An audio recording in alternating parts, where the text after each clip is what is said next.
Hi friends, it's Miss Cathy again from the White County Public Library talking to our teens about some books that are on our shelves. I pulled yet another old set that we have on the shelf. This is by Cynthia Voigt. This is actually a trilogy, but I'm only holding two because one of you has this book checked out, which is great. I'm happy for you. But you got book one out, whoever it is, and there's two more up here that go with it. The first one's called Homecoming.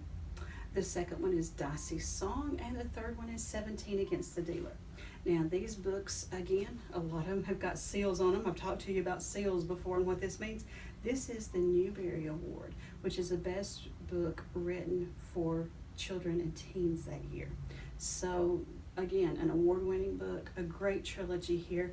This is about the Tillerman children. They're 4 kids. Just kind of imagine with me, if you will. Dicey's the oldest, a girl. She has a brother, 2 brothers actually, and 1 sister that are younger than her. Her mom takes them to the mall, but she tells Dicey and her siblings to stay in the car. She'll be right back. She walks away, and they don't see her again. What would you do? What would you do if you were in that situation? Would you call the police? Dicey's afraid to do that because her mom doesn't necessarily always stay on the right side of the law, and Dicey doesn't want to get her in any more trouble. Would you seek help from other authorities? Well, Dicey knows there's 4 children in a family. If they go into the Department of Children's Services or somewhere like that, they'll be separated. So she's afraid to reach out for help.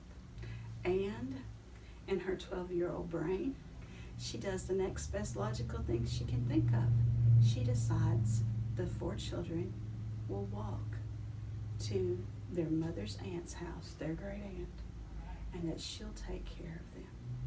Well, the distance that they walk ends up being about walking from here to probably the other side of the Smoky Mountains. Now, I want you to think about it for a minute. From your house, you probably know how far it is to Sparta. Let's just say to the library, right? You know where the library is. You know how far it is from your house to the library. Do you think you could walk that far? Probably. But could you get your younger brothers and sister to walk with you? Those of you that have siblings, if you're the oldest, you know what we're talking about. If you're the youngest, you're like, oh, of course I'd go because I'm the youngest. And I'm like, yeah, I'd go. And my sister's like, no, she wouldn't. She'd sit down in the corner and say, my feet are tired, carry me. I do not want to do this. I want to go home. I'm hungry. I need to go to the bathroom. Yeah, younger siblings were like that, okay? Just admit it, we are. So this story does chronicle their journey, and I'm not going to be giving you any spoilers when I say they make it. They make it all the way to the great aunt's house, only to find that she's not really the type of woman that cares for children, and they're not welcome there. So it's a thrilling read. It's interesting to put yourself in someone else's thought process and see why Darcy thought this was her best solution, and how she was able to convince her siblings to go along with her. So again, there's 3 books. Whoever has the first one out, you're lucky. It's an awesome read, Homecoming. Second one, Dicey's Song. Third is 17 Against the Dealer, all by Cynthia Voigt, and here on the shelves at the library, waiting for you. Thanks so much. Have a good evening.